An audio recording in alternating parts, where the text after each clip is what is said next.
Hi there, I am Stephanie McKeith, and this is Cancer Coach Chat. I am here today with Carla Atherton, and boy, am I honored. She is the director of Lotus Health Project and the Healthy Family Formula Practice.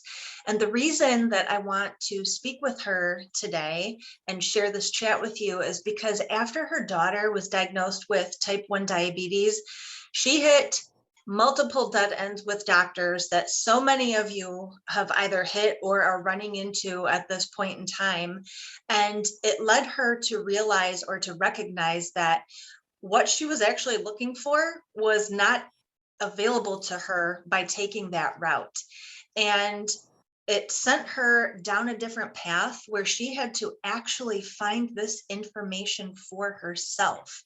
And this led Carla to set out on this incredible, wonderful mission to make sure that she could share what she had found with other parents who were going through these roadblocks that she was facing herself. She believes that health and wellness involves all aspects of the self, including the physical, the mental, the emotional, and the spiritual. So Carla and I are going to chat about protecting yourself from bad vibes in the home. If you've worked with me to any extent, this is a hot topic that we're always touching on, and it's something that actually everybody is going to have to deal with at some point in time with whatever it is that they're trying to heal or whatever process it is that they're going through. Every single member of the family or person in the household has a state of being, whether it's well or being ill. That very state affects absolutely everyone in the home, period. Typically, when we want to improve our health, we think of nutrition, exercise, sleep, taking vitamins, the to-dos kind of stuff. But what's often overlooked is actually both the destructive powers of low vibrations as well as the healing that a high vibration can result in. So Carla, hi, thanks for chatting with me today. Thank you so much for having me, Stephanie. That was like an awesome intro. You think, I mean, how you pulled everything about me together, that was just expert. I love that. I don't even have to explain my story. You just like captured it so well. So thank you for that introduction. I'm so excited to be here. Yeah, you're welcome. So what a lot of people get tripped on first is when we talk about bad vibrations or protecting Yep. yourself from bad vibes in the home, a lot of times our minds go to that woo-woo, high vibe, low vibe kind of thing. So could you actually back us up just a little bit and let's go basic and start with what is a vibration and what, like, it's not just like 70s hippie bad vibe kind of stuff. What is a vibration? Most people more than likely assume it's just like a good mood. Well, I mean, it can be conducive to a good mood or a not so good mood. I mean, I think if we look at, I'm not going to totally go into like being the science expert on this, but really, like, if we were to look at the human body or even life itself, we know that the cells, even with like the body level, at the cellular level, right, that we really kind of understand as being tangible, we know that those cells communicate through light and vibration and electricity. Like we are electric beings. So there are lots of books, like, you know, that we can look at, you know, read or studies and all that stuff that actually show that to be true. So light is hyper important. And the vibration of our cells, right? Like, so there's constant communication. So on that, like literally like our meat suit, what we can feel, we know that this is going on under the hood. And then we extend that knowledge, that understanding to what you said, like the woo woo. And we're going to do this and we're not going to, because I don't want to give any, I suppose, like, validity to that term, because that's just right, and I know that's why you're doing this too, you know, like, because it negates the actual, like, the reality that this is something that is just as real as these, like this meat suit we can feel, like, you know, that we can measure, that we can quantify.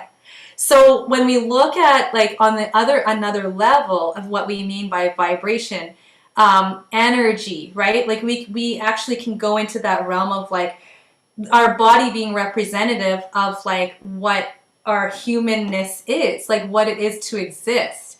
And so we have other, like lots of systems, including like Chinese medicine or the chakra system. The chakra system is actually really very closely related to what we see happening in the meat suit nervous system, where we can actually locate parts of the body that have different energy flows, and if there's blockage here, then we have problems in that organ system or whatever, what have you.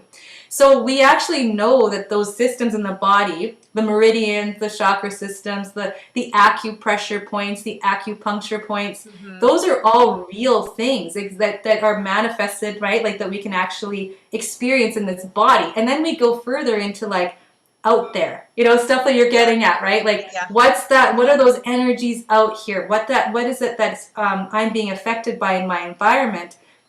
And that can be anything from heart resonance from one person to the other, like Jock Childry. How do you say his name? Childra. It's like a Doc Childre, Childre, right? It's a really, it's a kind of like a conundrum to me to be able to pronounce his name, but of heart math talks about this heart resonance. So the hearts actually speak to each other through their resonance. And so, and there's all kinds of ways to understand how we affect each other, like body to body, thought to thought, brain to brain, right? Mirror neurons and all of that kind of idea, as well as the other elements or beings or like life forces in our environment, like plants, like the sun, like the earth, right? So we have all of these things that are in our environments that we have this interplay with, that it's harder to measure, but we certainly know they exist, and some of them actually can be measured. And so, you know, with the increasing interest in this field, there's more scientific evidence, but it doesn't mean it didn't exist before, and it doesn't mean it's woo-woo now that just because we don't really fully understand it. So I tend to just more, I'm aware of it, but also I trust it, right? That there's this interplay in nature and in our relationships and our homes, you know, that affect our energetic body, our emotional bodies, and our physical bodies at the same time, because they are not separate.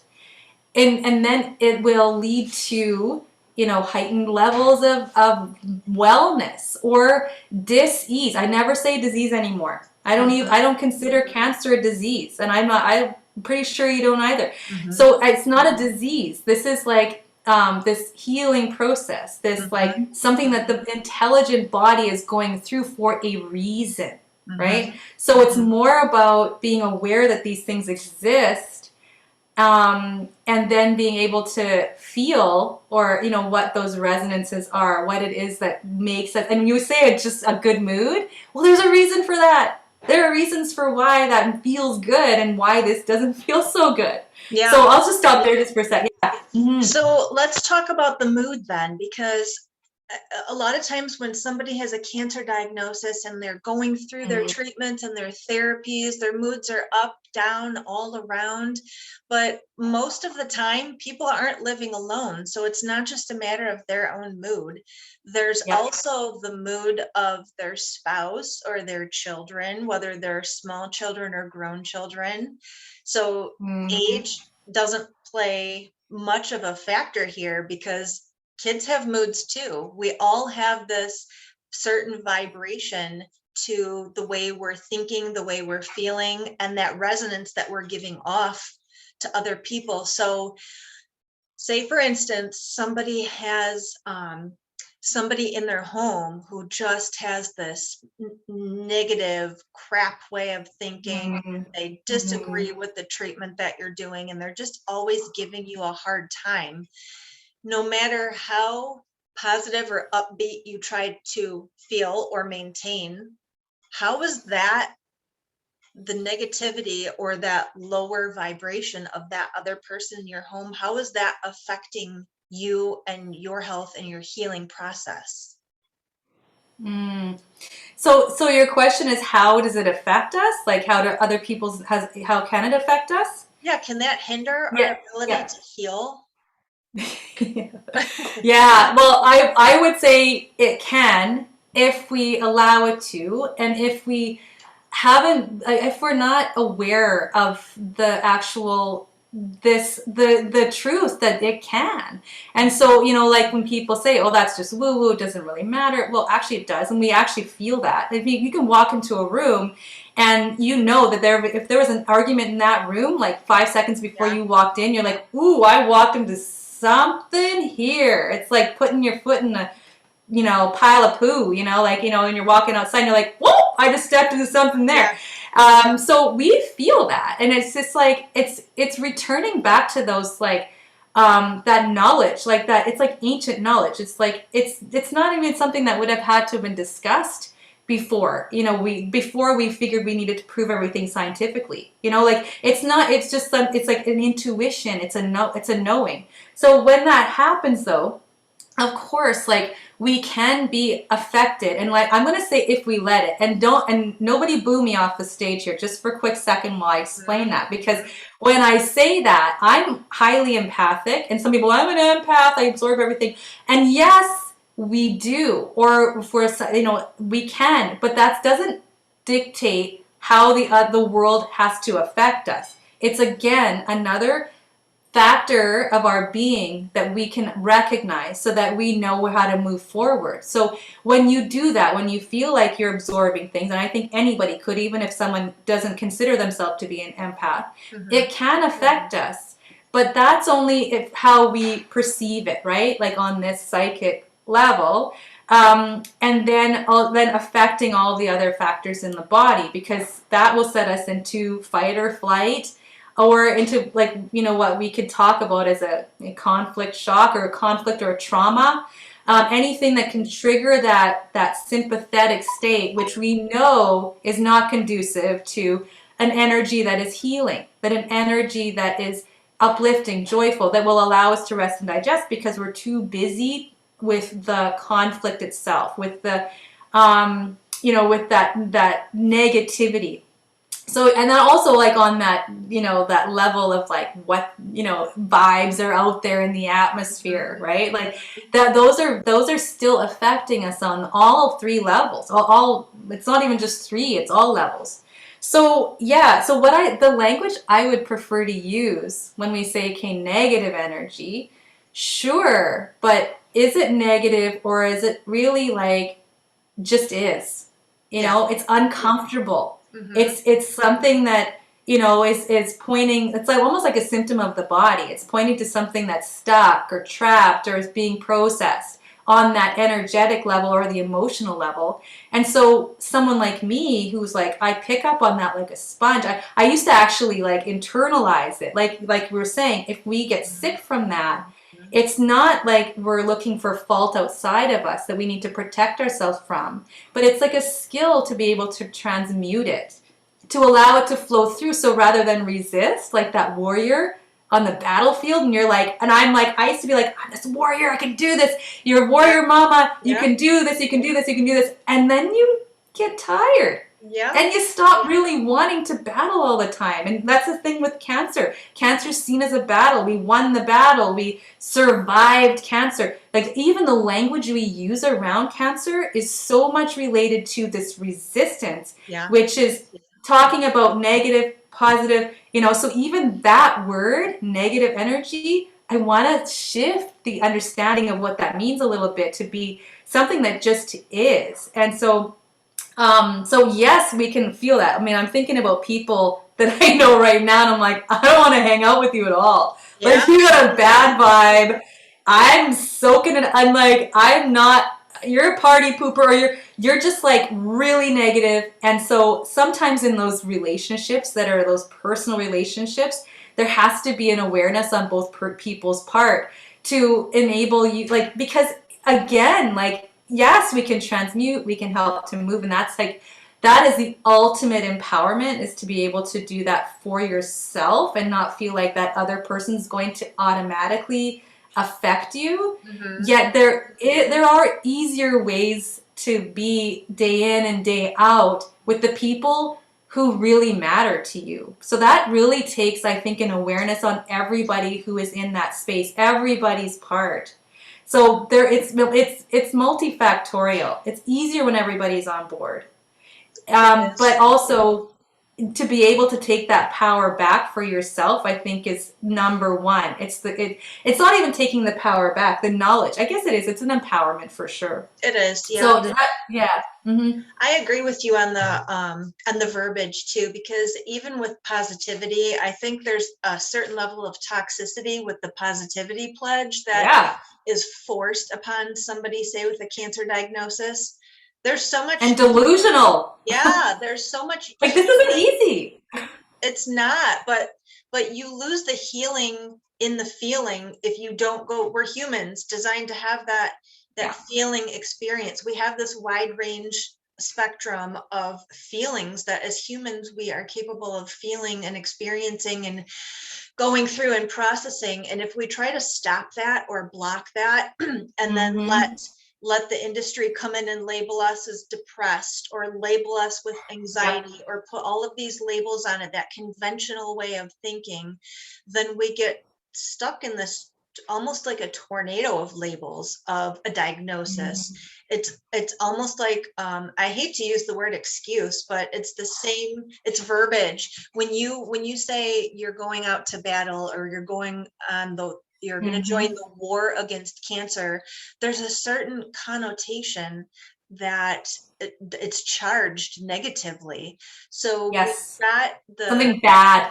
yes, bad. Bad's trying to get you. Something's trying to kill you. Yeah, Yeah. so there has to be a winner and there has to be a loser. There's no in Yes. between. And I'm really trying to focus here on living in the and healing from all of the Mm-hmm. imbalances that brought you to this point and living your life. So, and figuring out how to have relationships, how to get yourself through the conflict shock situations, because a toxic relationship with somebody you're dealing with on a Yeah. daily basis is going to keep you sick.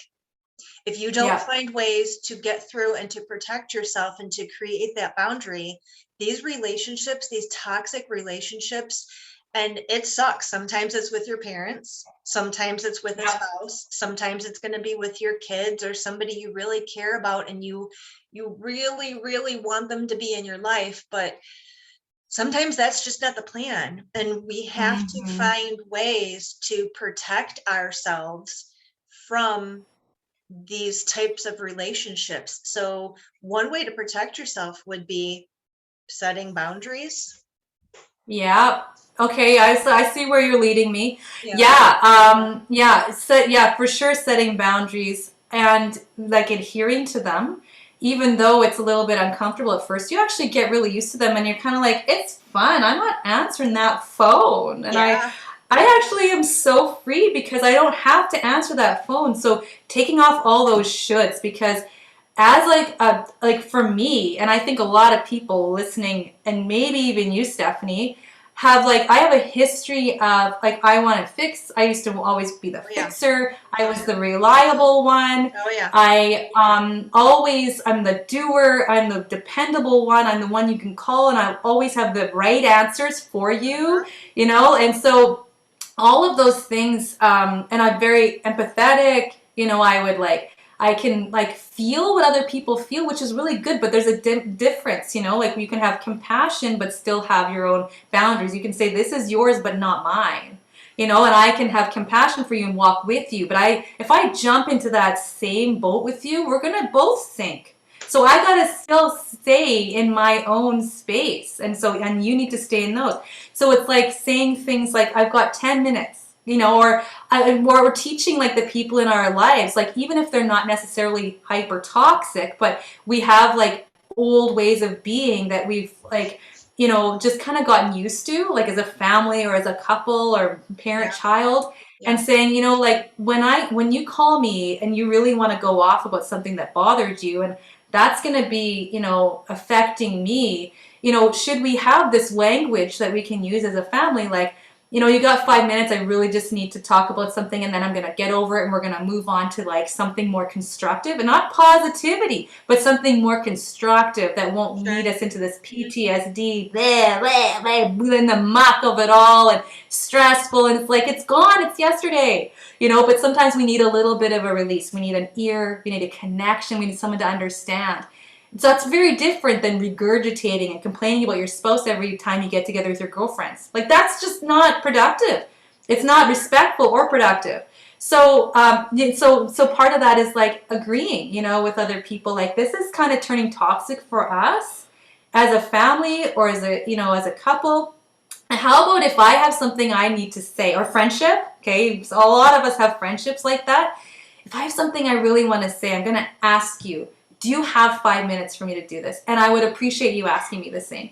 I just need that time. So there's like a more constructive way to communicate rather than, like saying, this is toxic, I don't want this relationship. But there's definitely a point where sometimes it just really is. Like, it's like that person isn't on the same, like area of their continuum or trajectory or evolution that Yeah. you are. Right? And so that does need to happen. So better boundaries, better communication, finding your voice, because that's one thing too. If you don't find your voice and are able to say something not meanly or in an attack, again, it's getting out of that war mentality to being like, I just want peace, and I don't want to jump into your war or create a war Sure. with you. But I still need to say what I have to communicate to you. So healthy communication, even like something like compassionate communication. And when you don't have that, then we have these manifestations of illness. So sometimes it's even just not making those boundaries themselves that makes us feel unsafe and creating these states of that we have to be constantly healing from, right? So those things. So yeah, boundaries. Speaking what you need to say, like about where what your boundaries are, and then also connection sometimes can really like melt that, like Yeah. the resistance, because I think a lot of people who are like this, like power struggles between parent and child, power Yes. struggles or territorial issues between spouses, all those things. Sometimes the reason why you're doing this is actually the same. You're It both is. feeling like you're It is. displaced. You're both feeling like you're being attacked. It's just a different way that you're experiencing that. So, finding someone who is skilled at helping you to uncover that. And I'm not talking talk therapy. I'm not talking that, because I'm not going to dog it, but I'm also going to say that we need to move way past that into the energetic, into, Mm-hmm. like really exploring triggers and patterns and stuff like that. So someone who's skilled in that, or even metacognitive approach, right? Like thinking about your thinking, right? Yeah. Sometimes we're perpetuating that ourselves, Stephanie. So Yeah. I think you hit on a really overlooked subject is when Okay. I say boundaries all the time, create your boundaries, but I think we do it in our heads a lot of times. So rather than communicating that with the other person, so say I am the person with the cancer diagnosis and Yep. my parents just don't understand why I'm doing the therapies I'm doing. And we have unresolved issues from my childhood, and they see it from one perspective and I see it from another, and we just don't see eye to eye. But in my head Mm-hmm. I create these boundaries, which then in turn leads me to create certain expectations of what I expect them to honor or agree with. But if Mm. I don't properly communicate that with them, as in, sure, I'd love to have family dinner with you, I will be happy to sit down or come over for an hour and a half. I'm leaving at this point in time. We're not going to talk about my treatment or my choice of therapies. We're just going to enjoy our time. Mm. So if we don't lay that out, as uncomfortable as it might be, it's just going to send this relationship into this perpetual toxicity that Mm-hmm. is going to be this, it's always going to be this storm in our life that we're always trying to get through but can't, right? Yeah. And you know what's so interesting? Okay, you said relationship that's toxic or toxicity, like, with toxicity. And so often, like, we can, and I'm not saying everybody who is in a difficult relationship, and there could be really abusive Oh yeah. behavior of the person on the other, or gaslighting, never Oh yeah. knowing, like, all that stuff can happen. But the more we understand about stuff like that, and the more empowered we feel, the more we can actually, and this is like throwing that on, like, sort of turning all this around, then like from having to protect yourself to actually understanding why that's happening in the first place. I'm not saying to condone the behavior of the other person, but to also understand why they're doing that, and then and what is it, how am I participating in that? So rather than, again, a shield against everything bad, what am I doing? And I actually, like, I think about that sometimes. It's a tough one. Like, Yes. years of like strife with a specific relationship and literally feeling like it was killing me. Hmm. And then realizing he felt the same. Yeah. If he felt like it was killing him too, and he felt just as alone and just as territorially charged, like, don't you be pushing me out of my space. So Hmm. the same reason. And so was I participating in the toxicity?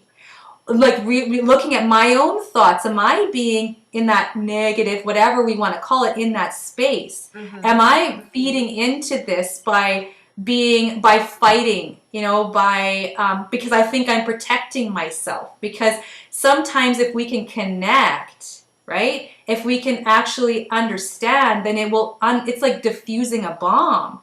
So, like, I'll just give you one example. I know, like, we're probably running in like short of time, but one example is when my own dad, and when we lock horns a lot, like, he, like, we were very, like, vocal about what we think, and we very often don't think the same things. Like, we don't agree on a lot of stuff, but we don't have an antagonistic relationship. But if we talk about things that are maybe political, or Yeah. something that we Charged. can get pretty charged right away. And I would never consider our relationship toxic, because I don't live with him all the time either, and I don't have to worry about that. Yeah. But I did, so on a regular daily basis, right? But when I started to see him as a little, like, this inner child work, right? Like, I was doing my Mhm. own inner child work, and I started to see these children within all these adults that I used to consider to be, like a foe, or like, or someone that was, I sometime was fighting against.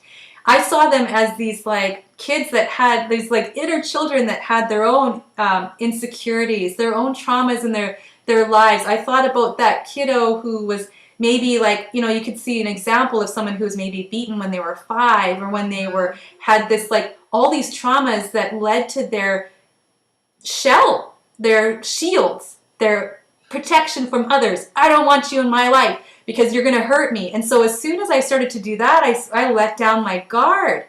I felt like less attacked by the other. I felt actually that I could understand him on a level but I could never understand him before. So then I saw him less of someone toxic in my life to someone who also had struggles. And so that didn't affect me because I didn't feel that. And also when you talk about things, like, again, they're not always going to be self-aware, and they are going to, like, heart resonance, like, walk into that room, you could feel that argument.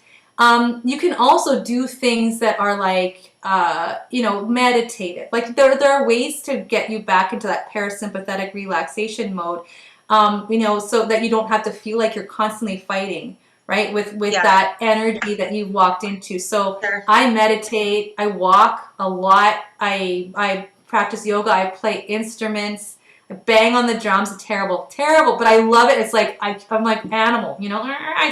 it's so much fun. It's so much Yeah. fun. And I dance. I do this, like, jog dance.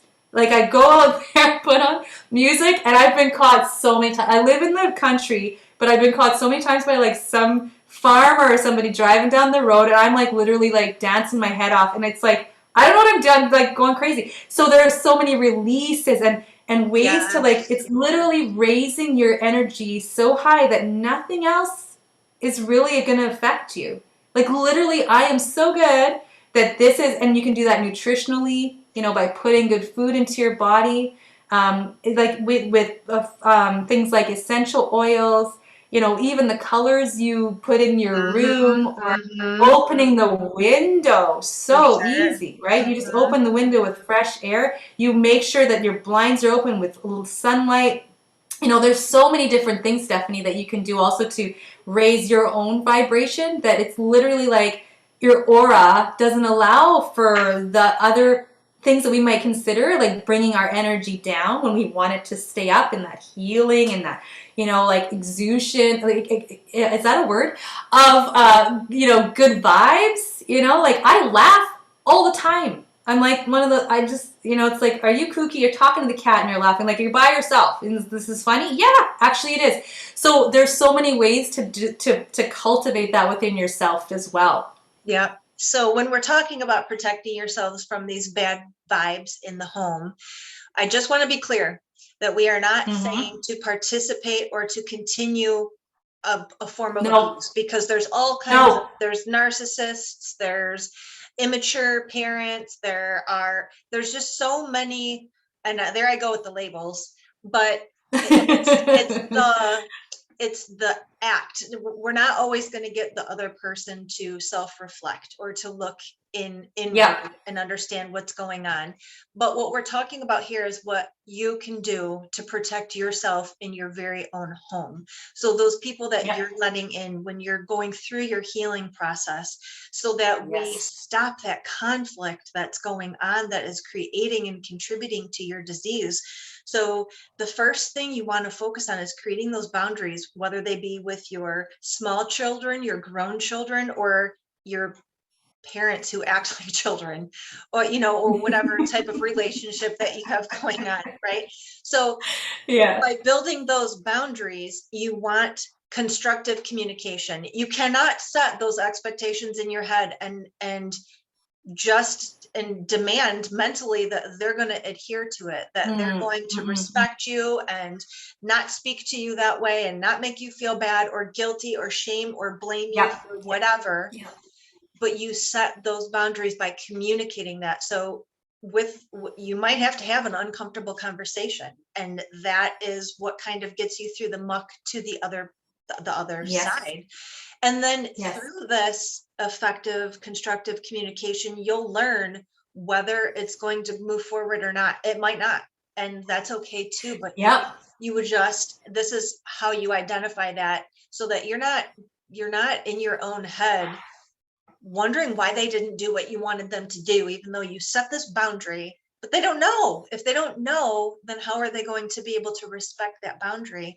And then, like you said, Carla, how am I participating in this? So if somebody's always Mm-hmm. lashing out at me, they obviously are reflecting what's going on internally, their own hurts, their own lack, or something missing inside.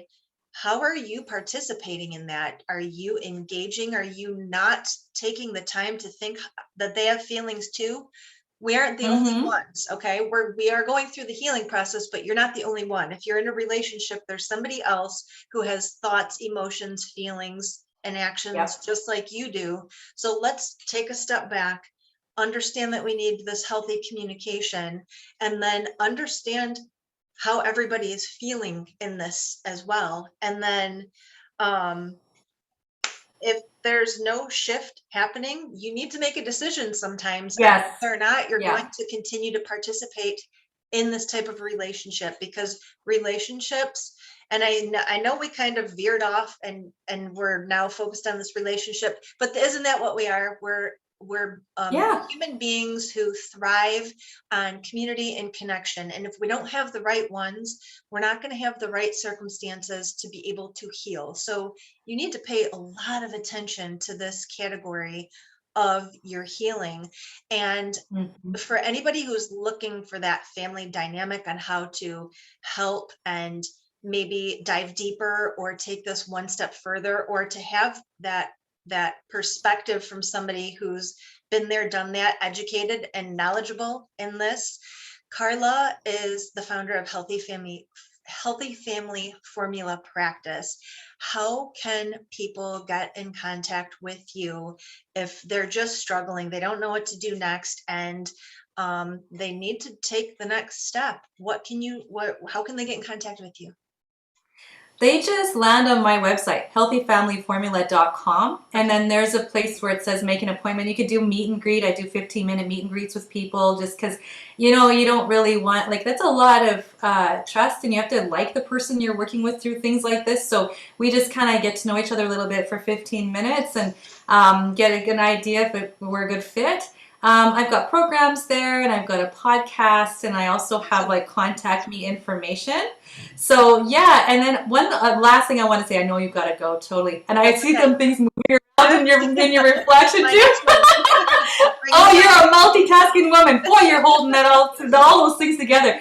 But I just want to say about this, like, sometimes you need to create a little buffer, right? So when you say protect, sure, like, how about we look at it, this like buffer around this new seedling, right, that needs to grow into a tree. And as you raise your own vibration, because sometimes you might feel pretty down, pretty weakened, and you need to, like, literally all positivity around you, like, as in, like, we're trying not to use those words, negativity, positivity, Yeah. but we need good vibes. We need higher level vibration to help us to, like, so we get stronger. That stuff doesn't even affect us. It actually makes that external, like, those things that seem to threaten us before, that's irrelevant after, when you get to that level. But you might be starting here as a seedling, and that's okay to say, I'm plucking that person out of my life.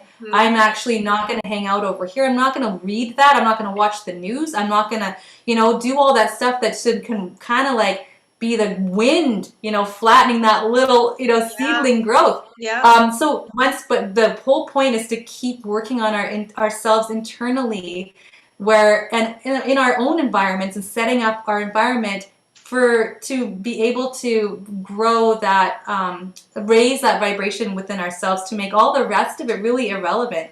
And then what we do is we in turn change that stuff that's more in that negative category, or difficult, or uncomfortable, or maybe toxic category. We can actually start to make change there once our light is shining so bright. So water what you want to grow, right? Yeah, true. Yeah. That as well. That's all right. Well, I'm going to link your website in the notes to this show. And if you need either one of us, we are here for you in a healthy relationship to help you grow. We will water the right seeds. So thank you all for being here. We appreciate you. Thank you, Stephanie.